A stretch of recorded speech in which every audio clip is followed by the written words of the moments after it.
viene a pelo realmente, conforme van las cosas en el debate acerca de la descentralización y la regionalización, que ha pasado por un debate que ha empezado pues por verdaderos escándalos y dudas acerca de su efectividad.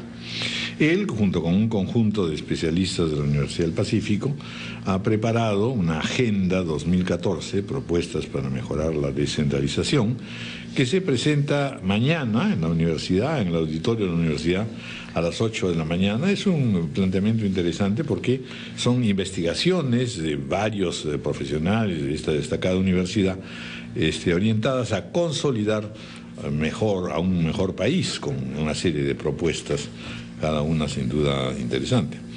Bienvenido, señor Carlos Casas, gracias por estar con nosotros. Muchas gracias por la invitación. Como le señalaba, bueno, sin duda estamos hablando de algo que viene exactamente en el momento exacto, por así decirlo. La evaluación no es muy positiva, y tan poco positiva es que también se ha ido de alguna manera en este país que tiende a las polarizaciones de blanco y negro. Entonces ahora empieza a decirse la regionalización, la descentralización ha fracasado, eso no puede funcionar, y entonces no tenemos el justo medio. No hay duda que para el país es absolutamente central un proceso de regionalización para poder lograr, en virtud de la variedad, la unidad, ¿no es cierto? Un poco como ha ocurrido en Francia, en España, en Alemania, en Inglaterra, en todas partes, en realidad en Estados Unidos mismo. ¿Qué cosa es lo que en definitiva se puede percibir como distorsión y como, pese a las dificultades, aspectos positivos en el desarrollo regional? Bueno, también como la experiencia internacional lo muestra, todos los procesos de descentralización son evaluados y siempre son a prueba y error.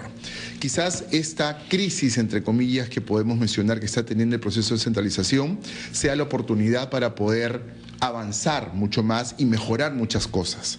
Lo que nosotros proponemos es dar un paso adelante, o sea, más bien en vez de centralizar, mejorar los mecanismos que permitan que la descentralización funcione. ¿Y a qué me refiero con esto? Siempre se le echa la culpa a los gobiernos regionales y locales, pero el gobierno nacional tiene buena parte de la culpa de lo que puede estar ocurriendo. Un proceso de descentralización implica un acompañamiento permanente por parte del gobierno nacional, monitoreo, que el rol rector, que quien mande es el nivel nacional, y dentro de lo que el gobierno nacional establece, los gobiernos regionales y locales son los que pueden moverse. Entonces, allí creemos nosotros que ha habido varios problemas. En primer lugar, el rol conductor del proceso. Existió un Consejo Nacional de Descentralización que fue debilitado, que fue eliminado, después fue reemplazado por una Secretaría de Descentralización en la presidencia del Consejo de Ministros, que no ha jugado hasta ahora ningún rol. En toda esta crisis que hemos tenido, nadie le ha preguntado la opinión a esa Secretaría de Descentralización, y más o menos lo que tenemos es que el proceso se siente que va al garete. Entonces, esto creo que es muy importante porque dentro de esta confusión, esta falta de presencia del nivel nacional, los gobiernos regionales y locales se sienten tentados a dar un paso adelante a ver qué pasa, ¿no? A ver, me salto a la regla a ver qué pasa y etcétera, y al final lo que tenemos es un problema como el que estamos viendo ahora, ¿no? Una cosa pues que es una gran debilidad política, el acierto-error, ¿no es cierto? Que también pues es una cosa que hay que tener ciertas reglas de juego. Ahora, quiero preguntarles un aspecto puntual, porque tenemos aquí el listado de los temas, ¿no? Gobernabilidad, finanzas subnacionales, el fideicomiso, educación, las asociaciones público-privadas, etcétera. Pero hay un aspecto que también se ha señalado, y es que nosotros tenemos, digamos, en el gobierno central, presidencia, poder judicial, ejecutivo y legislativo. De modo que allí hay de alguna manera mecanismos de estudio y vigilancia mutua, ¿no es cierto? En el caso de los gobiernos regionales, lo que se ha señalado es que de alguna manera había una libre disponibilidad, primero porque no tenían una cámara interna, como suele ocurrir en algunos otros aspectos. Luego el Poder Judicial también mostró en eso debilidad. Y había todo un espacio para el cual, en realidad, la discrecionalidad de la cúpula gobernante ha sido perniciosa. ¿Eso es exacto? Es decir, que se necesitaría mayor auditoría, presencia de la Contraloría y mecanismos en el propio contexto de cada región para que exista también un juego de oposición. Sí, yo creo que ahí es importante. Todas las instituciones del nivel nacional, a veces uno percibe que tienen miedo de los gobiernos regionales, digamos, y allí es donde surge un problema bien importante en la estructura del Estado peruano. Es básicamente que hay un rol de rectoría, hay alguien que pone las reglas, y lo que ocurre es que ese alguien que pone las reglas no las sabe hacer cumplir. Entonces, ante ese vacío, justamente surge todo este desorden, y esto se da tanto a nivel del Poder Ejecutivo, del Poder Judicial, de la Contraloría, inclusive del mismo Congreso, en donde lo que uno puede ver es que no existen mecanismos efectivos de control las autoridades regionales y locales. Claro, pues es que ya de plano, tal como están las cosas, el parlamentario es mucho menos significativo en la región frente al presidente regional. Así es. Antes era el enviado especial, digamos. Claro, de hecho, lo que se ha sentido ahora es que inclusive que algunos parlamentarios son como emisarios socios de los presidentes regionales, que son los que tienen el poder. Entonces, ahí está habiendo una tergiversación. Entonces, lo que nosotros proponemos es, bueno, aparte de siempre mejorar el sistema político, es caminar también en cuanto a lo que es efectivos mecanismos de coordinación. El gran drama del Perú, y por el cual muchas de las reformas no se pueden llevar a cabo, es que no existe coordinación entre los niveles de gobierno, y es más, entre los mismos ministerios no existe coordinación. Entonces, este tema que nadie lo quiere analizar ni lo quiere mencionar profundamente, creo que está en la base de por qué muchas de las políticas públicas tienen problemas a la hora de ejecutarse. En áreas sensibles como educación y salud, por ejemplo, todos coinciden en que esos son dos de los temas fundamentales, además de la seguridad ciudadana, pero educación y salud, servicios básicos. ¿Cómo ha marchado el proceso de descentralización y por dónde podemos encontrar una salida a las evidentes carencias que se ha encontrado? A ver, lo que nosotros podemos decir es que ha habido un problema en el proceso. Cuando se analiza, cuando se revisa la legislación, la descentralización de la educación y de la salud era una de las últimas etapas, porque primero había que ir consolidando en actividades menos complejas como salud y educación para descentralizarlas y al final descentralizarlas. Sin embargo, por consideraciones políticas, esto se cambió. Y primero se empezó con la descentralización y la educación, perdón, con la salud y la educación. Y eso a lo que nos llevó es a una serie de incongruencias e inconsistencias y faltas de coordinación, que en la práctica lo que ha llevado es una de las razones por las cuales también hemos tenido una reducción en la calidad de la educación, que ahora se está tratando de revertir, y también en la salud. Sin embargo, lo que se busca ahora, y una de las propuestas que tenemos, por ejemplo, dentro de Agenda 2014, es fomentar las asociaciones público-privadas en educación.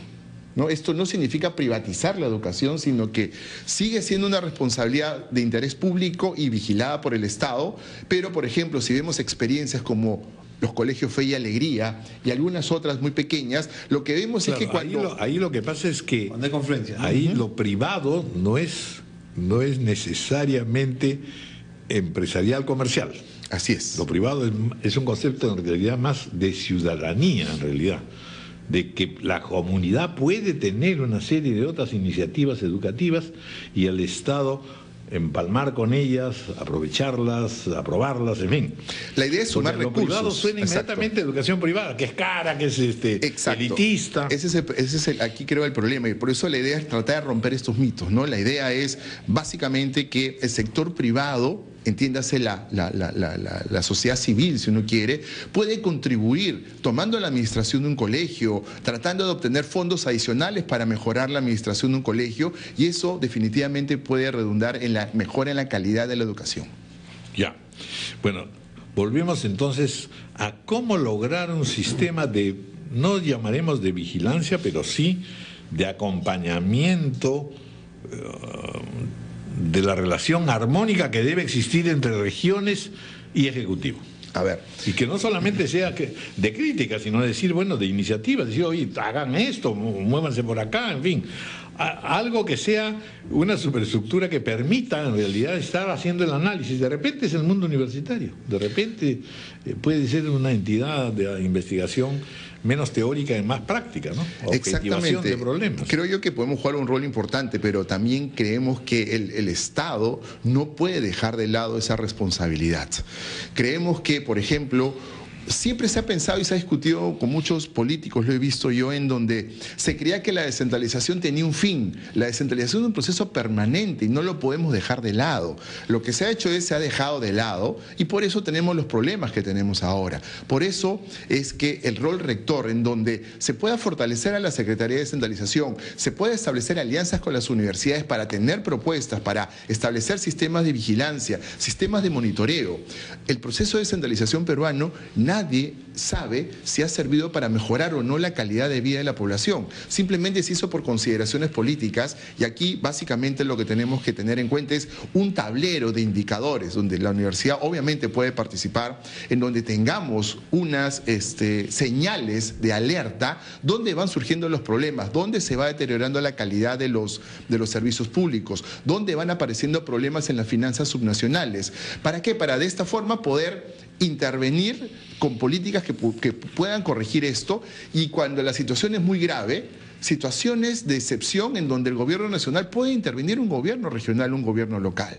Creo que eso también hay que tener en cuenta que siempre el objetivo final de un proceso de descentralización es la calidad de vida de los ciudadanos. ¿Y no se ha podido constatar eso todavía? Si es que sirvió, que si de pronto sin la descentralización, y eso puede parecer un sacrilegio para muchos, manteniendo la antigua administración, no el centralismo, pero el antiguo modelo de administración, hubiera podido de pronto mejorar más rápidamente la situación de algunos sectores de no se tiene esa información. Se buscó tener líneas de base al inicio del proceso, pero no se tuvo. Entonces, bueno, por lo menos ahora creo que estamos a tiempo de poder establecer estas líneas de base.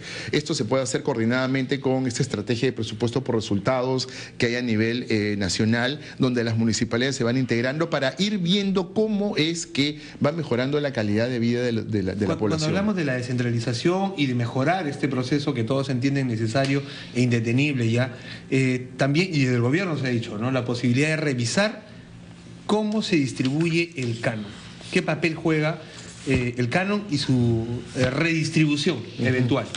Bueno, ahí hay varias cosas que también las abordamos en esta iniciativa.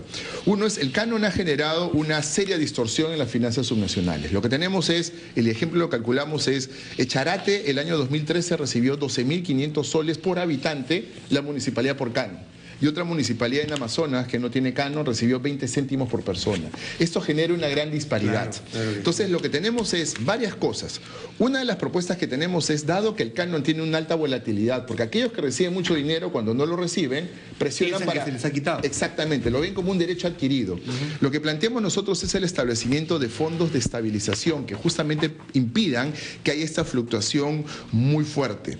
Por otro lado, otra cosa que proponemos es una proporción del canon, debería ir un fondo de solidaridad para que las zonas pobres que no tienen canon puedan recibir dinero y para que los gobiernos regionales y locales no sientan que es solamente redistribución con su dinero. El gobierno nacional podría poner también dinero, en este caso sumando, para tratar de compensar a estas entidades. Y lo que también proponemos es, si es inviable modificar el canon, en el sentido que ya está la distribución y es políticamente muy complicado, tenemos otros instrumentos. Por ejemplo, hay otra transferencia que no se menciona mucho, pero que históricamente ha sido la más importante, que es el Foncomún, el Fondo de Compensación Municipal. Y este fondo de compensación no compensa nada. Simplemente lo que hace es, la desigualdad que tiene el canon la mantiene, cuando lo que debería hacer es justamente tratar de compensar para tratar de evitar justamente estos desequilibrios que a la larga son fuentes de conflictos entre los gobiernos regionales y locales. Ahora, ustedes han tocado algunos temas que son claves, que realmente no siempre son materia de discusión cuando se habla de regionalización y descentralización, sobre todo porque la corrupción ha ocupado mucho espacio. Gestión de residuos sólidos, que son cosas muy concretas, pero que tienen sin duda, son satisfactores de necesidades públicas y la población consideraría que hay mejoras gracias a eso, ¿no es cierto? La pesca artesanal. Y luego, en realidad, analizar con mucho más cuidado el soporte básico de nuestra economía, que es la pequeña y mediana empresa. Así es. Que no la estamos estudiando ni damos, no digo facilidades, sino en realidad una conceptualización de política en función de esas realidades. Eso es así. ¿Ustedes confían en que eso puede ser si confiamos en revolucionario, es decir, cambiar la perspectiva. Porque la gente no se queja por gusto, la gente se queja porque hay inefectividad.